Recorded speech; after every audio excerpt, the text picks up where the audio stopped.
அஞ்சரை பெட்டி. அஞ்சரை பெட்டியானது சமையலுக்கு பயன்படும் பொருட்கள் உள்ள 5 அறைகள் கொண்ட ஒரு பெட்டி என்பது பரவலான கருத்து. அகம் என்ற வயிற்றை சீராக்கும் சீரகம், நஞ்சை முறிக்கும் மிளகு, நரம்புக்கு வலிமை தரும் பெருங்காயம், அயன் என்ற இரும்பு சத்துள்ள வெந்தயம், பித்தம் போக்கும் கொத்தமல்லி விதை, மகிமை உள்ள மஞ்சள், கடுகு, சோம்பு, லவங்கப்பட்டை, கிராம்பு போன்றவை அஞ்சரை பெட்டிகளில் இருக்கும் மருத்துவ மகிமை உள்ளவை சமையலில் சேர்க்கப்பட்டால் நோய் எதிர்ப்பாற்றல் ஏற்பட்டு எந்த நோயும் அண்டாது என்பது அனுபவம் வாய்ந்தவர்களின் அபிப்பிராயம்.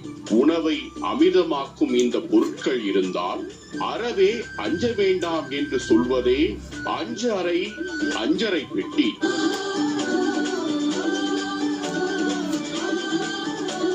நாகரீகம் வாழ்வில் இருக்கட்டும், பாரம்பரியம் உணவில்